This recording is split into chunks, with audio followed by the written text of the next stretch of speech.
बिस्मिल्लाहिर्रहमानिर्रहीम। Dear students, मैं उम्मीद करता हूं कि आप सब खैरियत से होंगे। हम क्लास 10th यूनिट 15 इलेक्ट्रोमैग्नेटिज्म को लेकर चल रहे हैं। आज की इस वीडियो में हमारा टॉपिक है 15.5 इलेक्ट्रोमैग्नेटिक इंडक्शन। आपने इस टॉपिक को अच्छे तरीके से तैयार करना है। बस थोड़ी देर अगर आप इस वीडियो के साथ जुड़े रहे, पूरी तवज्जो के साथ चीज़ें सुनी और समझी, तो इंशाल्लाह ये बैठे बैठे आपको टॉपिक अभी तैयार हो जाएगा।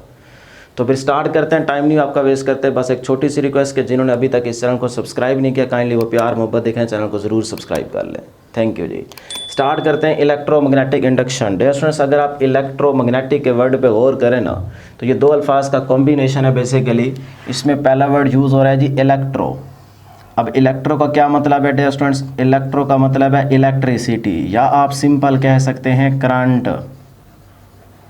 ठीक है जी। और दूसरा वर्ड यहाँ पे यूज़ हो रहा है मैग्नेटिक। अब मैग्नेटिक का यहाँ पे क्या मतलब होगा डियर स्टूडेंट्स? मैग्नेट, या आप सिंपल कह सकते हैं मैग्नेटिक फील्ड। Magnetic field. अब मैग्नेटिक फील्ड को आप अच्छे तरीके से पढ़ते चले आ रहे हैं इस चैप्टर के अंदर, और इसको बी से डिनोट करते हैं। और मैग्नेटिक फील्ड क्या है? Vector quantity. उसके बाद एक नया वर्ड अभी आपके लिए आया, और वो क्या है? इंडक्शन। तो इंडक्शन किसे कहते हैं डियर स्टूडेंट्स? याद रखिएगा, इसका मीनिंग है टू ऐड अप। साथ साथ नोट करते जाएं। तो इलेक्ट्रोमैग्नेटिक की तो आपको समझ है ना। इंडक्शन को पहले समझते हैं आसान भाषा में। डियर स्टूडेंट्स, सपोज करते हैं कि आप एक पढ़ने वाले स्टूडेंट हैं, आप में ये अच्छी आदत है, और जो आपका दोस्त है आपके साथ बैठता है वो नहीं पढ़ता, तो उसमें ना पढ़ने वाली एक बुरी आदत है। यकीन जानिए, यही आपका दोस्त आपके साथ 2 मंथ तक बैठा रहे, तो 2 मंथ के गुजरने के बाद इसकी जो बुरी आदत है ना पढ़ने वाली, वो आप में ट्रांसफ़र हो जाएगी। तो ये जो आपके दोस्त की बुरी आदत ना पढ़ने वाली आप में आ गई है, आप में ट्रांसफ़र हो गई है, इसी प्रोसेस को क्या बोलते हैं? इंडक्शन। कि किसी की वजह से किसी और में कोई चीज़ ऐड हो गई है, इसको क्या कहते हैं? इंडक्शन। और हो सकता है कि 2 महीने के बाद आपकी जो अच्छी आदत है पढ़ने वाली, वो आपके दोस्त में ट्रांसफ़र हो जाए, और वो भी पढ़ने लाला बन जाए, पढ़ने लग जाए, तो इसको क्या बोलते हैं? इंडक्शन बोलते हैं। इसी तरह किसी की बीमारी किसी और में ट्रांसफ़र हो जाए, तो ये प्रोसेस क्या कहलाता है? इंडक्शन कहलाता है। ये आसान भाषा में आपने इसका मीनिंग पहले क्लियर कर लेना है। लेकिन इस चैप्टर 15 के अंदर इंडक्शन से मुराद होगा हम करंट की इंडक्शन करने जा रहे हैं। सही है ना? कि किसी की वजह से किसी और में करंट आ जाएगा, करंट इंड्यूस हो जाएगा, इसको कहेंगे इंडक्शन। क्लियर जी? मीनिंग क्लियर है? अब डेयर थोड़ा सा आगे चलते हैं, और स्टार्ट हम इसका कुछ इस तरह से लेंगे कि इसी चैप्टर के पहले वाले टॉपिक्स के अंदर हम एक बात पढ़ते आ रहे हैं। कौन सी डियर स्टूडेंट्स? कि हमारे पास एक साइंटिस्ट है ओरेस्टेड, और इसी के साथ इसकी बात को एग्री करते हुए एम्पेयर ने भी कहा था क्या? कि मैग्नेटिक फील्ड जो है ये पैदा होता है करंट की वजह से। यानी कि जब किसी वायर में से करंट फ्लो करेगा, तो उस वायर के अराउंड मैग्नेटिक फील्ड सर्कुलर पैदा हो जाएगा। ये बात पढ़िए ना इस चैप्टर के अंदर, कि जब भी किसी वायर में करंट फ्लो करेगा, तो उस वायर के अराउंड सराउंडिंग में मैग्नेटिक फील्ड सर्कुलर पैदा हो जाएगा। फिर उस मैग्नेटिक फील्ड की आपने डायरेक्शन भी निकालनी थी। ये सारी चीज़ें पढ़ते चले आ रहे हैं। वही डायग्राम मैंने यहाँ पे पहले वाली सेट कर दी है। तो हमने क्या पढ़ा? कि करंट की वजह से मैग्नेटिक फील्ड पैदा होता है। ये बात किसने की? 1820 में ओरेस्टेड और एम्पेयर ने की। सबसे ऑब्जर्व ओरेस्टेड ने किया था, फिर उसी बात को एग्री करते हुए एम्पेयर ने कहा हाँ ये बात ठीक कर रहा है, लेकिन मैं आपको बताता हूँ कि इस मैग्नेटिक फील्ड को कैलकुलेट कैसे करते हैं।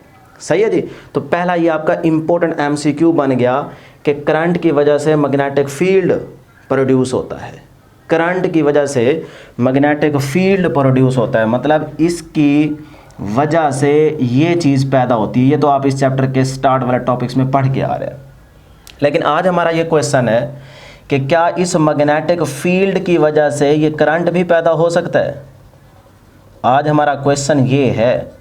फिर से सुन लें, पहले हम पढ़ते आ रहे हैं ओरेस्टेड और एम्पेयर के अकॉर्डिंग कि करंट की वजह से मैग्नेटिक फील्ड पैदा होता है।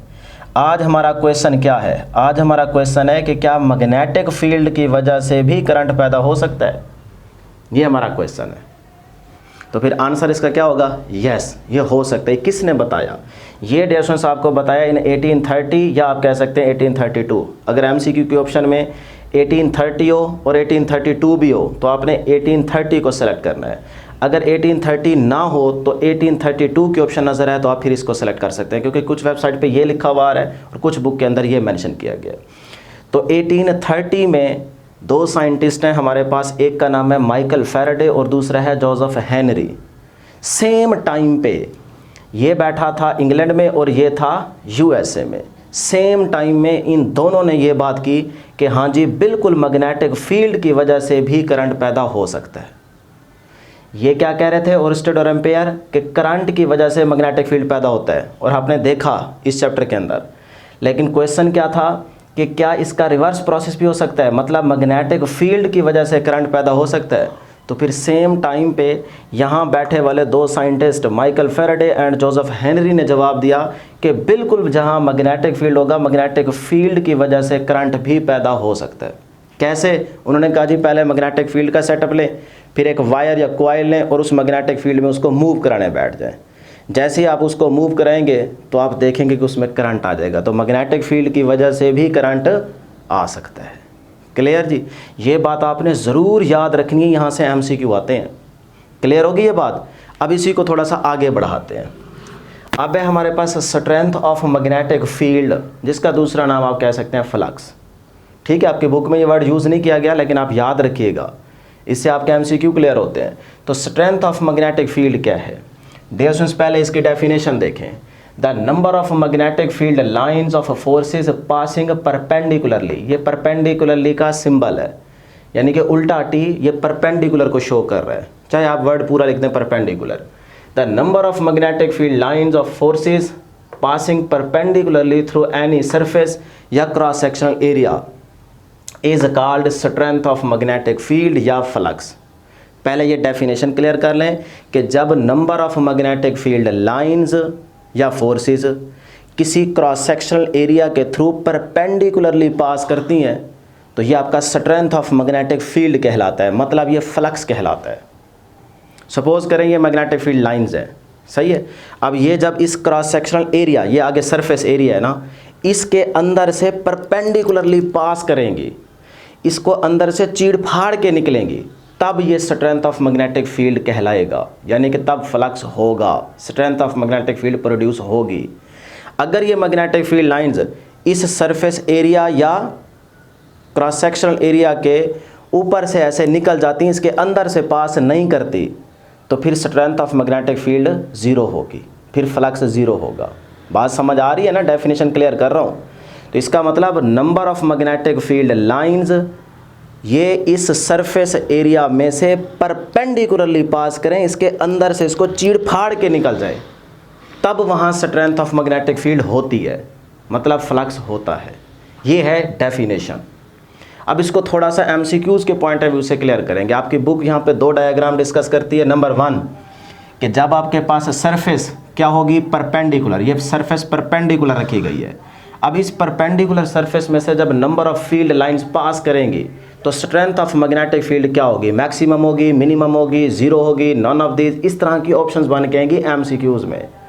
तो ये देखें, ये एक सरफेस जो कि परपेंडिकुलर रखी गई है, इस हाथ को आप सरफेस माने, तो अब ये सरफेस ये ऐसे पड़ी है, ये देखें ऐसे, बात समझ आ रही है? ये सरफेस ऐसे पड़ी है परपेंडिकुलरली। अब देखें इसके अंदर से ऐसे मैग्नेटिक फील्ड्स ऐसे अंदर से चीड़ फाड़ के गुजर रही हैं, इसका मतलब अब फ्लक्स होगा, मतलब strength of magnetic field maximum होगी। अभी आपको आंसर निकाल के भी दिखाता हूँ, अभी आप थ्योरेटिकल याद रख लें, क्योंकि जब परपेंडिकुलर रखेंगे सरफेस को तो उसके अंदर से मैग्नेटिक फील्ड लाइन ज़रूर पास करेंगी। इस तरह से देखें, ये अंदर से चीड़ फाड़ के निकल रही हैं number of magnetic field lines.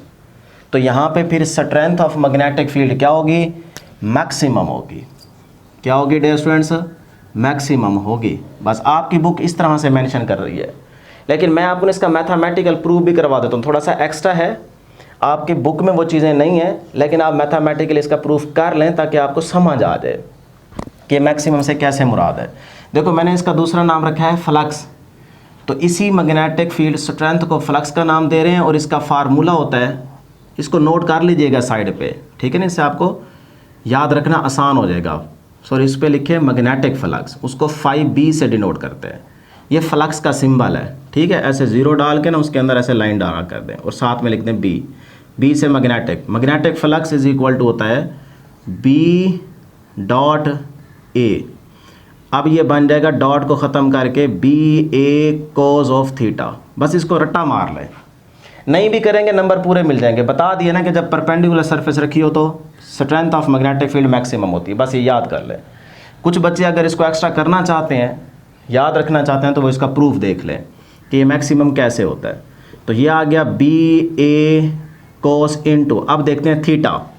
Theta किसके दरमियान देखना है? बी और ए के बिटवीन देखना है। अब बी तो जा रही है इस तरफ फील्ड, अब ये सरफेस ऐसे पड़ी है, ऐसे, सही है। अब इस सरफेस का वेक्टर एरिया निकालेंगे। देखें, एक सरफेस एरिया होता है, दूसरा वेक्टर एरिया होता है। सरफेस एरिया से मुराद सिर्फ उसकी मैग्नीट्यूड, यानी कि अगर ये हाथ ऐसे है ना तो ये इसका सरफेस एरिया है, और इसी का अगर मैं वेक्टर एरिया निकालूं तो इसके ऊपर आप एक परपेंडिकुलर लाइन ड्रा कर दें। अब ये जो आपने परपेंडिकुलर लाइन ड्रा की है ना, आपकी तरफ आ रही है, इसको वेक्टर एरिया बोलते हैं। ये सारा सरफेस एरिया है, इसके ऊपर अगर आपको वेक्टर एरिया निकालना हो तो आप परपेंडिकुलर लाइन ड्रा कर दें। अगर ये हाथ यूँ रखा हुआ है तो ये सारा सरफेस एरिया है। अगर इसका वेक्टर एरिया निकालना हो तो इसके ऊपर एक परपेंडिकुलर लाइन ड्रा कर दें। अब वेक्टर एरिया ऊपर है, वेक्टर एरिया को नॉर्मल भी कहते हैं। बात समझ आ रही है ना? ये चीज़ें याद रखनी है, 10th क्लास में आप पढ़ रहे हैं, फिर आगे आपको फ़ायदा होगा अगली क्लासेस में। अगर आप सिर्फ एक एक लाइन याद करके चले जाएंगे तो फिर मसला होगा, ठीक है। तो अब वेक्टर एरिया और बी के दरमियान एंगल देखते हैं। तो ये जा रही है बी और ये पड़ी है आपके पास सरफेस, यानी कि ऐसे परपेंडिकुलर। अब इसका वेक्टर एरिया निकालें क्योंकि हमें वेक्टर एरिया चाहिए। वेक्टर एरिया, इसके ऊपर एक परपेंडिकुलर लाइन ड्रा कर दें, ये आगे, इसका मतलब वेक्टर एरिया भी इसी तरफ है। तो जब आपने देखा कि वेक्टर एरिया भी इसी तरफ आ रहा है और फील्ड लाइन भी इसी तरफ है, तो दोनों के बिटवीन एंगल क्या बनेगा? 0 डिग्री, क्योंकि पैरेलल है, डायरेक्शन सेम है। तो यहाँ पे लिख दें 0। तो cos 0 की वैल्यू क्या होती है? 1। तो 1 को अगर आप बी ए से मल्टीप्लाई करेंगे तो ये आंसर आएगा बी ए। तो देखो कुछ ना कुछ आंसर आया है ना, इसीलिए इसको कह रहे हैं कि आंसर क्या आया है? मैक्सिमम आया है, 0 नहीं हुआ। तो फिर आप क्या याद रखेंगे कि जब सरफेस परपेंडिकुलर होती है फील्ड लाइंस के अंदर, तो फिर आपका स्ट्रेंथ ऑफ मैग्नेटिक फील्ड क्या आता है? मैक्सिमम आता है। अब कैसे आता है? प्रूफ करना पड़ जाए तो ये फार्मूला याद रखेंगे और इस तरह से आप प्रूफ कर सकते हैं कि आंसर मैक्सिमम आ रहा है। लेकिन याद रहे, एंगल जो लेना है ना, एंगल वो वेक्टर एरिया और बी के बिटवीन देखना है। यूँ नहीं देखना कि ये तो परपेंडिकुलर रखी गई है, तो परपेंडिकुलर में एंगल 90 होता है तो यहाँ 90 पुट कर दें गलती से, cos 90 0 हो जाएगा। ऐसे नहीं करना। ये सरफेस परपेंडिकुलर पड़ी है, हमने एरिया कौन सा निकालना है? वेक्टर। तो परपेंडिकुलर रखने के बाद इसका वेक्टर एरिया निकालेंगे तो वो इसी तरफ बनेगा।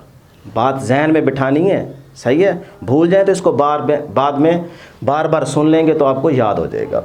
अब चलते हैं जी अगले स्टेप पे, नंबर 2 पे, पैरेलल सरफेस। जब यही सरफेस परपेंडिकुलर की बजाय फील्ड लाइंस के अंदर पैरेलल पड़ी हो तो फिर स्ट्रेंथ ऑफ मैग्नेटिक फील्ड क्या होगी? फ्लक्स क्या होगा? तो अब डियर स्टूडेंट्स, इस बात का मतलब ये है कि ये देखें, ऐसे सरफेस पड़ी है, या यूं कह लें या ऐसे कह लें। अब जब ऐसे पड़ी होगी तो ये जा रही है नंबर ऑफ फील्ड लाइंस, ये जा रही है जी, ये देखें। अब ये नंबर ऑफ फील्ड लाइंस ऐसे जा रही हैं, मतलब सरफेस को छू के गुजर रही हैं, इस सरफेस के अंदर से पास नहीं कर रही। तो मैंने अभी शुरू में क्या बताया था? जब तक नंबर ऑफ फील्ड लाइंस अंदर से घुसे ना, चीड़ फाड़ के निकले ना, तब तक स्ट्रेंथ ऑफ मैग्नेटिक फील्ड नहीं होगी, फ्लक्स नहीं होगा। अब ज़रा गौर करें, जब सरफेस पैरेलल पड़ी है तो ये देखें, फील्ड लाइंस ऐसे ऊपर से छू के गुजर रही है, क्या इसके अंदर से पास कर रही हैं? नहीं कर रही। तो इसका मतलब यहाँ स्ट्रेंथ ऑफ मैग्नेटिक फील्ड क्या होगी? 0 होगी। क्या होगी? 0, मतलब फ्लक्स प्रोड्यूस नहीं होगा। तो फिर यहाँ पे आप लिख सकते हैं 0, जिसको आप मिनिमम के तौर पे भी वर्ड यूज़ कर सकते हैं। अब डियर स्टूडेंट्स, इसका मैथमेटिकल प्रूफ करना हो तो वो भी देख लें आप इसी तरह से कि magnetic flux is equal to B dot A cos of theta. Time लगेगा लेकिन चीज़ें आपको क्लियर करवा दूंगा। cos इनटू, अब एंगल देखते हैं बी और ए के बिटवीन। अब बी तो जा रहा है इसी तरफ, लेकिन अब इस सरफेस को देखें, ये ऐसे पड़ी है, ऐसे बिल्कुल ऐसे पैरेलल फील्ड के। अब इसका वेक्टर एरिया निकालें। वेक्टर एरिया का मतलब इस सरफेस के ऊपर एक परपेंडिकुलर लाइन ड्रा कर दें। इसका मतलब वेक्टर एरिया आ रहा है अपवर्ड डायरेक्शन में। तो क्या यहाँ पे लाइन ड्रा हो सकती है? नहीं, इसीलिए लाइन को किधर ले जाऊँगा? ऊपर ले जाऊँगा। ये आ गया वेक्टर एरिया, सही है। अब देखें बी और वेक्टर एरिया के बिटवीन यहाँ पे एंगल देखें कितना बन रहा है? 90। तो यहाँ पुट कर दें 90। cos 90 क्या हो जाएगा डियर स्टूडेंट्स? 0। तो 0 को किसी भी चीज़ से मल्टीप्लाई करेंगे तो आंसर क्या हो जाएगा? 0 हो जाएगा। इस केस में आपने देखा मैग्नेटिक फ्लक्स या स्ट्रेंथ ऑफ मैग्नेटिक फील्ड क्या आ रही है? 0 आ रही है। तो ये दो आपके इंपॉर्टेंट MCQs थे, इनको अच्छे तरीके से आपने तैयार करना है। क्लियर है जी? यहाँ तक ये चीज़ आपको समझा दी, यहाँ तक ये चीज़ें आपको क्लियर करवा दी। अब थोड़ा सा आगे बढ़ते हैं डियर स्टूडेंट्स। सपोज़ करें ये आपके पास एक मैग्नेट है जिसका नॉर्थ पोल और ये क्या है? South pole. और यहाँ पे ना हमारे पास एक लूप है, यानी कि एरिया ही है कॉइल की शक्ल में, देखें ना, एक लूप है, रिंग है, अंदर से खाली है। अब डियर स्टूडेंट्स अगर आप इस मैग्नेट को इस रिंग के बिल्कुल करीब ले जाते हैं, बिल्कुल इसके पास ले जाते हैं, तो आपको क्या देखने को मिल रहा है कि ये जो नंबर ऑफ़ फील्ड लाइंस हैं, ये नंबर ऑफ़ फील्ड लाइंस, ये सारे नंबर ऑफ़ फील्ड लाइंस हैं, इनको B से डिनोट करेंगे। ये सारी की सारी नंबर ऑफ़ फील्ड लाइंस इस लूप में से पास कर रही हैं। यानी कि जब आप इस मैग्नेट को इस लूप के बिल्कुल करीब ले जाएं तो आपको देखने को मिल रहा है कि भाई वो सारी नंबर ऑफ़ फील्ड लाइंस इस लूप में से पास कर रही हैं। अब जितनी ज़्यादा नंबर ऑफ़ फील्ड लाइंस पास करेंगी इस लूप में से या एरिया में से, उतनी स्ट्रेंथ ऑफ मैग्नेटिक फील्ड ज़्यादा होगी, फ्लक्स ज़्यादा होगा।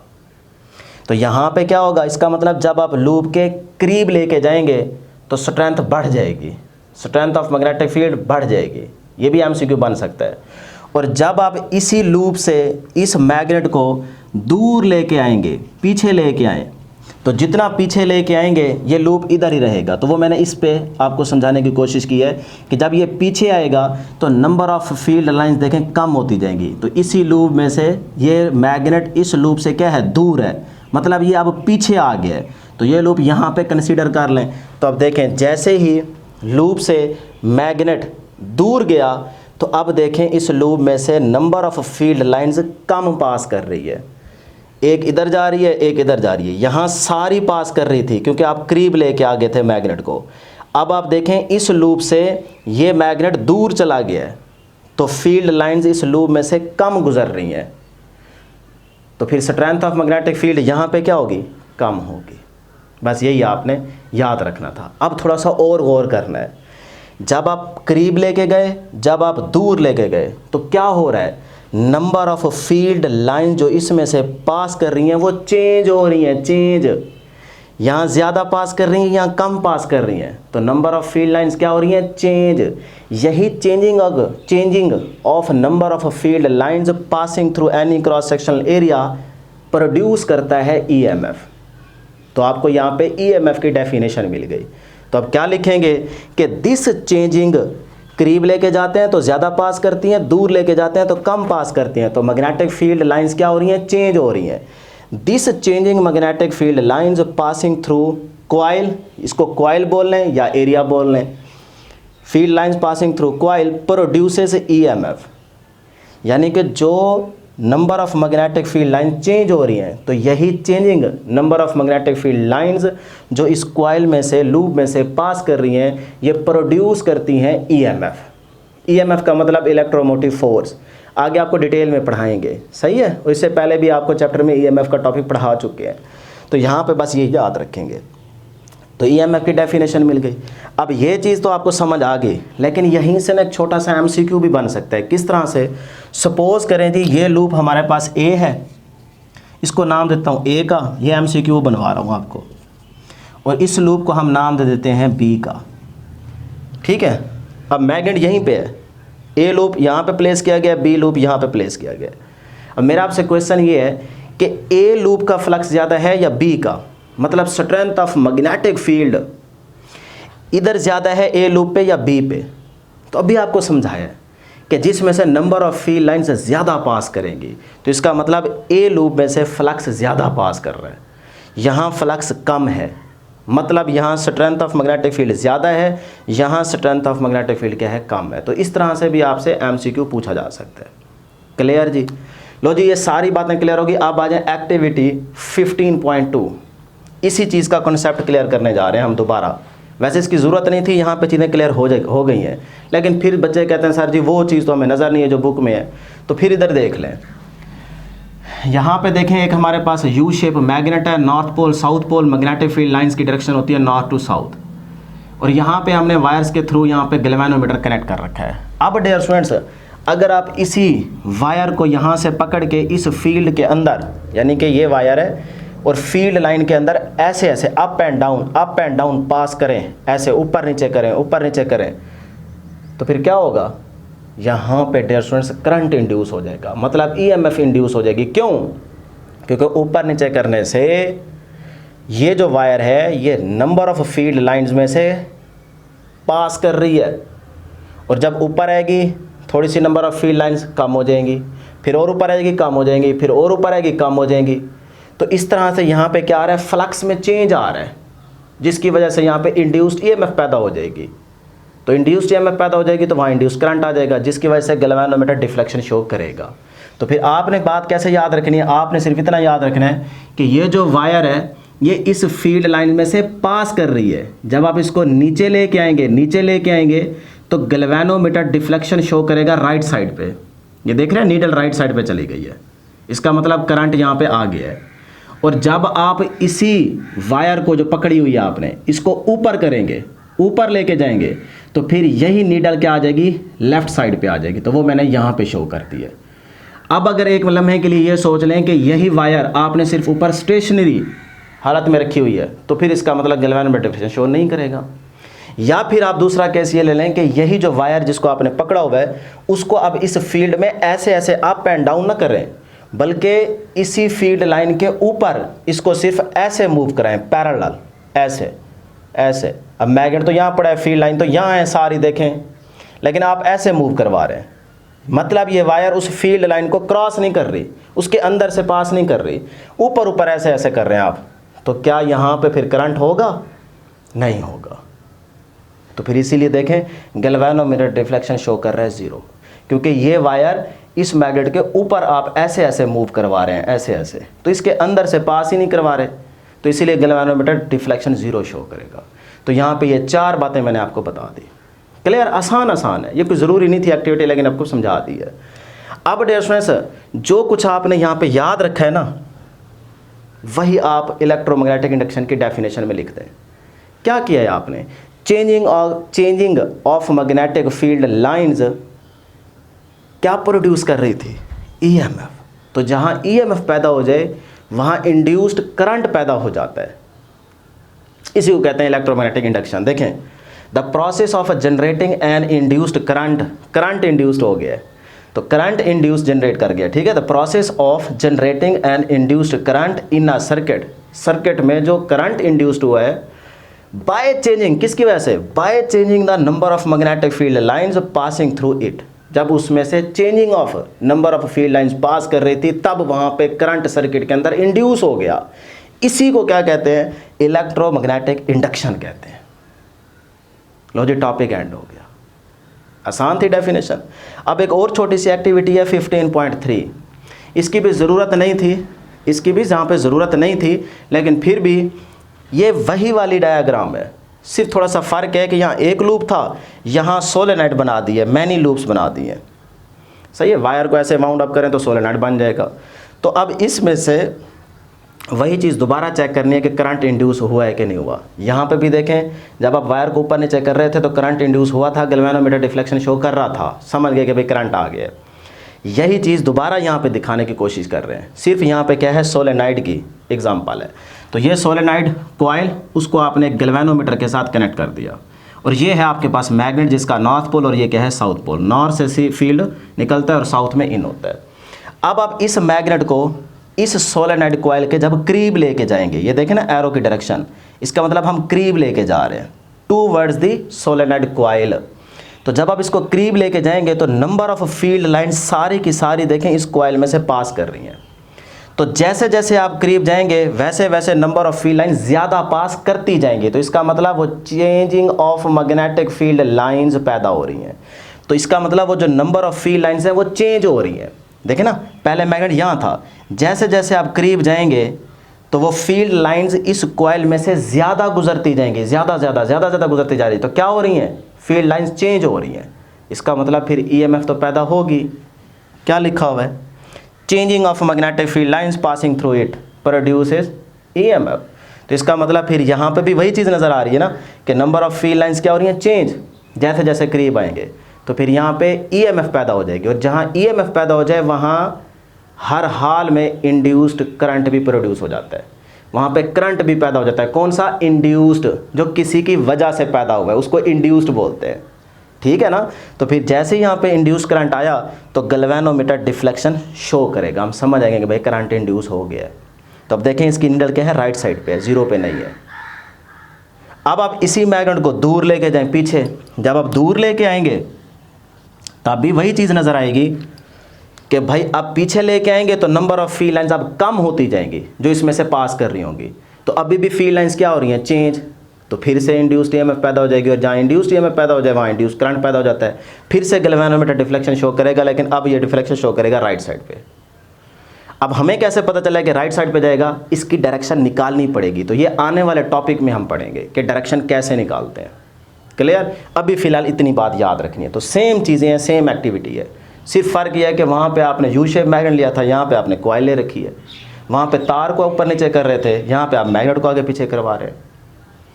लो जी, फिर टॉपिक एंड हो चुका है। लास्ट में बस आपने ये MCQ के तौर पे या शॉर्ट क्वेश्चन भी आपसे पूछा जा सकता है, वो आपने याद रखना है कि जो EMF पैदा हुई है ये EMF किन फैक्टर्स पे डिपेंड करती है। तो हम कह सकते हैं फैक्टर्स अफेक्टिंग इंड्यूस्ड EMF, कि किन फैक्टर्स को चेंज करने से EMF पे फ़र्क पड़ता है। तो फिर पहली बात याद रखिएगा, नंबर वन है बेटे स्पीड, यानी कि V को V ऑफ कॉइल कह लें या उस वायर की बात भी कर सकते हैं, ठीक है। यानी कि इस कॉइल को आप आगे पीछे ऐसे ऐसे करें, तेज़ तेज़ करें तो फ्लक्स में चेंज आने लग जाएगा, इंड्यूस्ड EMF पैदा हो जाएगी, इंड्यूस्ड करंट भी पैदा हो जाएगा। तो इसका मतलब इसको तेज़ मूव कराने से इंड्यूस्ड EMF ज़्यादा हो जाएगी। या फिर आप इसी वायर की बात कर लें, ऊपर नीचे ऐसे करें, करंट ज़्यादा प्रोड्यूस होगा, सही है। तो स्पीड को इंक्रीज करने से। दूसरी बात आप लिखेंगे मैग्नेटिक फील्ड स्ट्रेंथ को बढ़ाने से, स्ट्रेंथ ऑफ मैग्नेटिक फील्ड, सही है। इसको बढ़ाने से कैसे बढ़ाएं भाई, बड़े बड़े मैग्नेट लेके आ जाए, उसका फील्ड स्ट्रेंथ ज़्यादा होगा। फिर उसके बाद तीसरी चीज़ क्या है, तीसरी चीज़ याद रखिएगा वो है number of turns. Number of turns को भी बढ़ाने से EMF जो है वो बढ़ती है।